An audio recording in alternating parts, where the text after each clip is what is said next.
welcome to Fulcrum and the Force. I'm Jim, and this video I will be taking you through my list. That's right, my list of Star Wars films in preference of order. Before we get to that though, let's take a minute to appreciate the fact that films are subjective and ultimately an art form, which means that people will take different things from different films. Some people will enjoy something, some people won't. Doesn't mean to say you have to argue about it. All it means is that you say, I like that, you didn't, that's cool, let's move on with our days. Because at the end of the day, it's a form of entertainment, and that's all. Not a reason to argue on the internet, not a reason to fall out with friends. It's all just a bit of fun. Also, I'd like to point out the fact that, like with any films, people say, what's your favourite film of all time? You can't say that. It's like, well, it depends what mood I'm in. Star Wars films are the same. Mostly the list kind of stays as it is, but the top few change about a bit. I'll explain when we get to the top. Let's start at the bottom. What I think is probably the worst Star Wars film. And, well, it's Attack of the Clones, isn't it? It's just not great. I just don't enjoy it. It's, there's a lot to be said about the prequels. They brought a lot of lore into the entire Star Wars universe, but the films are maybe not as good as they could have been. And I think the perfect example of that is if you watch something like the Clone Wars, and you see how well that's done, how amazing the characters are in that, the character arc of Anakin and how good it is, and Padme, and even Obi-Wan and Darth Maul, and you're like, wow, this is so rich and so incredible. And the prequels films are not. They're just a little bit way too surface, and it's all,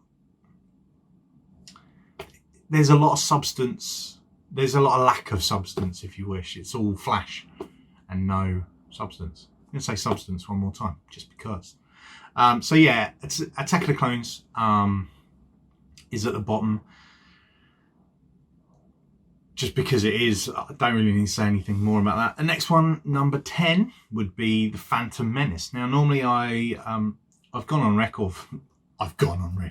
I've said quite often that The Phantom Menace is my least favourite. However, as time goes on, you start to appreciate different things in films.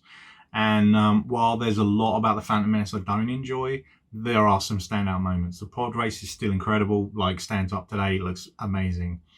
The introduction of Darth Maul as a character that's then since gone on and done all this extra stuff, like he's become a massive part of the entire Star Wars universe. So his introduction and that fight between Obi-Wan, Qui-Gon and Darth Maul is just, it's amazing. And I think that's what brings this film up for me, is that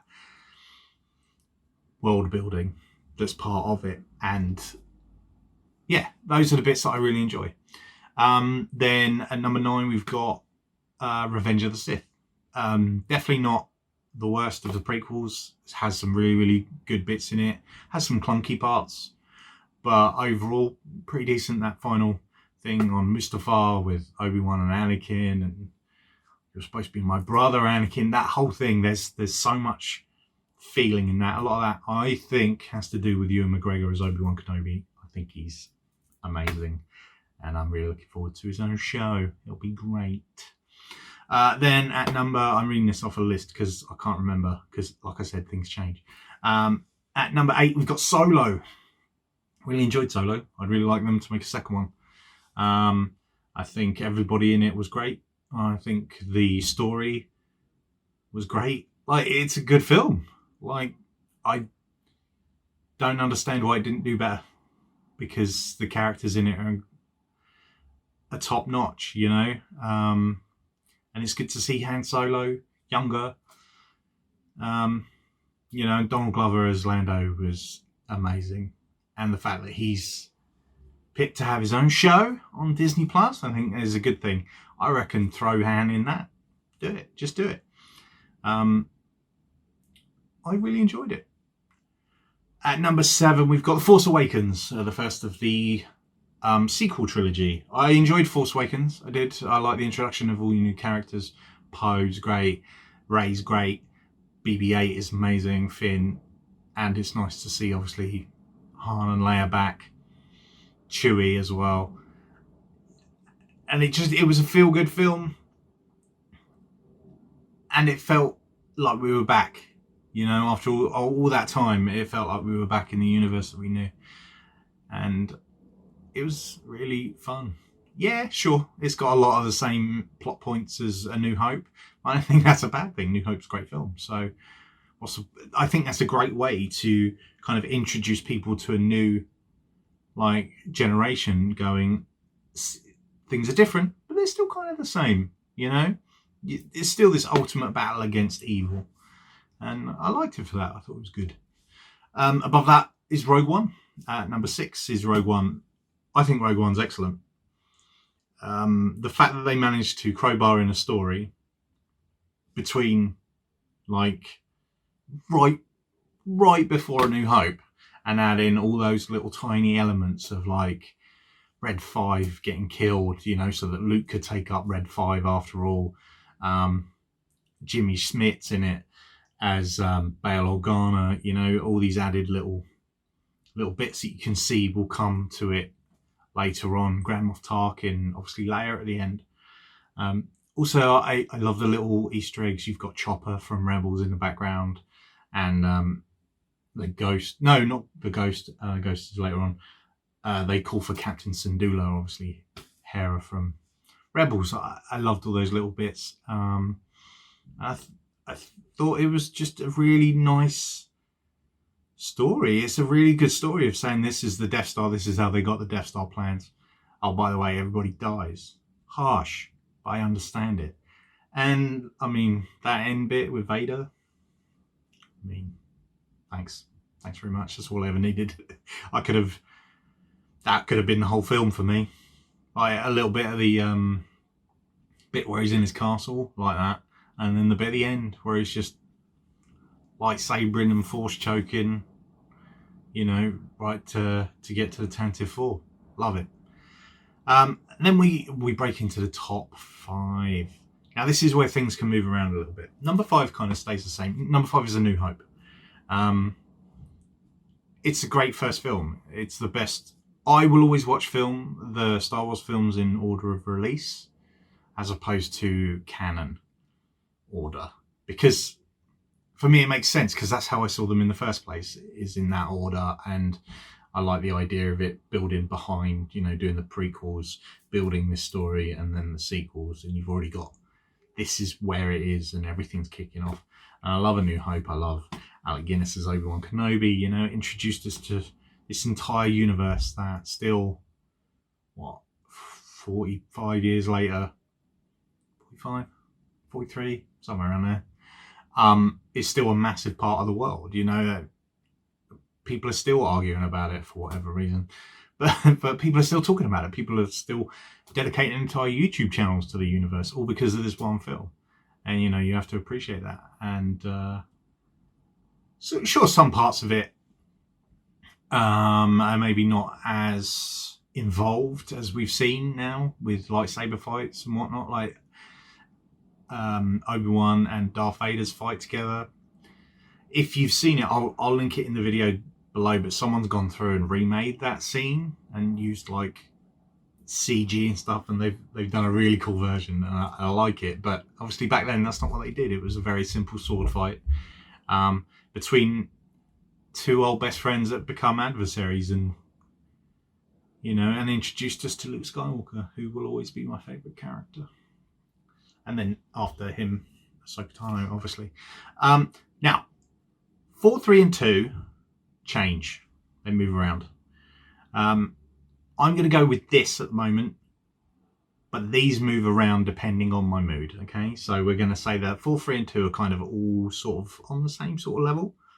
And some of these, the films in here, some people are like, you're totally wrong. And that's fine. I don't mind being wrong in your opinion, because I'm right in mine. And I know what I enjoy, and that's all good for me. You can tell me that I'm wrong in the comments. I will delete it, because it's my opinion. And it's my opinion of what I enjoy. And that's all that matters to me. So at number 4, we're going with The Rise of Skywalker. Obviously, a lot of people had a lot of problems with it, and I don't understand those problems. It's still lore building. Is it perfect? No, it's not perfect, but none of these films are. You can't make a perfect film, so don't worry about it. But there are parts of this and elements of this that are just so incredible. We get a Sith Wayfinder. Like, we hadn't really had a lot about the Sith before now, in the films at least. They're always like, oh, it's the Sith. And that was all you heard about, whereas now we're starting to get into the lore, and the lore is my favourite part, like all this expanded universe. So seeing things like that, I loved it. Kylo Ren is great. Ben Solo is amazing. Like, the end was the right end, I think. I think it had him and Rey walked off at the end together. I don't think it would have been as impactful and as emotional as it was. And that's the one thing Star Wars has always been able to do, is really give you those emotions. And Rise of Skywalker did that in spades for me. Also, that last bit with Rey and a new yellow lightsaber. Thanks very much. The saber fights in that are great. Revisiting the Death Star, great. I don't understand why people have a problem with it. I don't. I just really enjoy it. People think that Ben Solo should have lived. I don't think he did. I think he made the ultimate sacrifice, and at the end of the day, he went from being essentially a wannabe Sith Lord, because he wasn't quite there, to being the Jedi he always could have been. I think that's a perfect end. Thanks very much. Number 3 is Empire Strikes Back. Empire Strikes Back's great. Hoth, amazing. AT-ATs or AT-ATs, however you want to say it, doesn't matter. Snow speeders. Boba Fett. Cloud City, Lando. He arrived right before you did. It's all great stuff. It's so full, that film, and really expands on the Jedi and and Han and Leia's relationship, and it really solidifies the team as a family. As two of them are. We don't talk about the kids. Don't worry about it. Number 2, I'm going with The Last Jedi.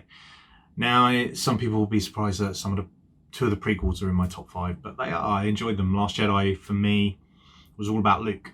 There are parts of it that are clunky. I'm not a massive fan of the whole casino scene. It's there, and you understand, as Rose and Finn are talking, you understand why that scene is there, why that whole thing is there, to explain about how the universe is, and that's poignant. But it's not the main thing for me. In The Last Jedi, the main thing for me is Luke's story. Like I said, Luke's my favourite character, and some people think they did a disservice to him. Well, it depends. For the longest time, people thought that The Last Jedi was really, really bad, and they had a go at it, and then Rise of Skywalker came out, and those people that decided that they then loved Last Jedi and hated Rise of Skywalker, it doesn't make any sense. I appreciate you don't like something, stick to your guns. Last Jedi is all about Luke, and it's all about Luke and what would happen to him if he felt like he failed his nephew. He failed his nephew, his sister's son, his best friend's son. He failed. He let the worst parts about himself creep through to judge this child at the end of the day, and there's a lot going on there that he has to unpack. And for him, the right thing to do was, he failed the 3 people he loved the most in the world, so he removed himself from everything so that he wasn't a problem anymore. I get it, and I love that, and I love the redemption of him as well at the end. And the scene where he's on the rock and the twin sons gets me every time. Even now, thinking about it, I'm just welling up. It's beautiful. It's a beautiful scene. I love The Last Jedi. And number 1, this will always be number 1, this never moves. It's Return of the Jedi. Why Return of the Jedi? Again, Luke's story. The beginning, Jabba's palace, amazing. Delusions of grandeur, fantastic. And then you've got the whole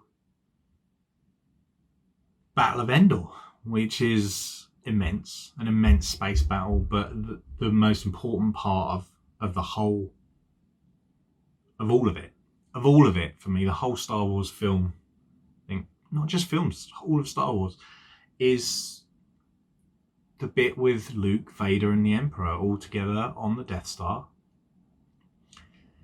And, they're prodding Luke, going, oi, have a word, we're going to get you to react. And he does. And he ignites his lightsaber and he just starts going at Vader and cuts off his hand, at which point he realizes who he is and what he should be doing and what he shouldn't be doing, and how that is the exact way to become his father in the worst possible way, And he stops and he lobs his lightsaber away and he's like, I'm a Jedi like my father before me.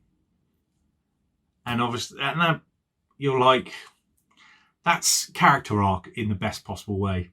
I loved it. It's just, you go from him just absolutely not knowing what to do and just pure aggression to the point of clarity, where he's like, no, this is not the way to do this. I can save my friends, I can save my father, I can do it all, but not this way. And then you've got the bit where then, like, the Emperor's like, so be it, Jedi. And he gives him the old sparkle fingers. And then Vader, if you're watching the original, that is, not the redone, where Lucas decides he has to add words in where words are unnecessary. Where Vader's looking between Luke and the Emperor, and you see, for the first time in the original trilogy, Anakin Skywalker save his son, lift up the Emperor, lobs him down the old hole. It's not the end of him, as we know, but again, the ultimate story of redemption, Return of the Jedi. Not actually talking about the return of the Jedi and Luke, but the return of Anakin Skywalker as a Jedi. And, then he obviously goes. And then at the end we get the 3 Force Ghosts with Yoda, Obi-Wan Kenobi, and old Anakin Skywalker, because that's what he looked like when he died, not young Anakin Skywalker, because that doesn't make any sense. Like I said, these films aren't perfect. I don't love absolutely every moment of them. I love a lot of it, but they're not perfect, and I love them because they're not perfect, and it makes me excited to talk about these things and talk about the things that I would do differently, and where I think they could have gone, because that's fun too. Like, we've got sequel trilogy films, but there's also books that I've read tons of that are amazing as well, and they're stories in their own right. Should they have been the films instead? Don't think so, because they're different, and that's okay too. We've got these branching storylines, and now you can go this way and you can go that way, and more Star Wars the better, in my opinion. The one thing I will say about The Rise of Skywalker, just popping back a sec, is someone has, like they did with A New Hope, someone's added a few extra little bits. I'm going to link it in the video down below as well, to the end of The Rise of Skywalker, that personally I think, had they put that in, it would have just blown it out of the water for me, and I would have been like, this is just the best. Because I love the end. I love hearing all the Jedi, and I love hearing like Yoda and Luke and Ahsoka and can't remember who else is there. Qui-Gon and Obi-Wan, obviously old and young, and others. There's others. You can find that out. It's on the internet. But someone's added something to that, and I'll link it below, and it sets off that scene even more, and I love it. But yeah, those are my list of 11 Star Wars films. Obviously, I think in addition to that, Rebels and the Clone Wars are fantastic companion pieces. I love Clone Wars. I love Rebels as well. If you've got Disney Plus, I would definitely say watch Clone Wars because it adds to the story big time. It makes you see the characters in a more full of light, I guess. They expand on these characters way more and shows you them across all these years, you know. And that's important. That's an important part of Anakin, Obi-Wan, Padme's story, even Ahsoka's story. And I'm a huge fan. And this last series was, those last sort of 4 or 5 episodes, just some of the best Star Wars ever. Hands down. Hands down. If you haven't seen it, I don't know why you're watching this video. You should be watching that. And then Rebels on top of that. I love Rebels. Again, more lore building. And I really, really enjoy it. So that's it. Comment down below with your list. No judgments here. Whatever you like is whatever you like, and I totally appreciate it.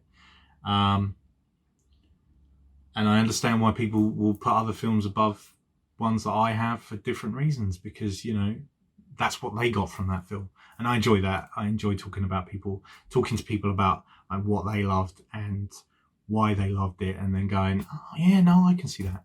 That's the best part. Having a conversation is the best part about it. So yeah, so by all means do that. Next video, I think we're going to do a bit of Lego, because it's just gone the 1st of August, so we've got a whole new load of Lego coming. I picked myself up, get that where the light isn't, the AAT tank. I'll be honest, pretty much only got this for the Ahsoka figure in there. I'm still going to build that, put it up with all the rest of them, but I've also got something else on order that I'm hopefully going to show. I don't know, I might do a build of it as well. We'll see. It depends how I feel. Also this week I'm getting my new Star Wars tattoo, so I'll be here to show you that too. Ooh, exciting, fun stuff coming up on Fulcrum and the Force. But until next time, thank you for watching. It's been fun. Don't forget, we are one with the Force, and the Force is with us. I'll see you next time.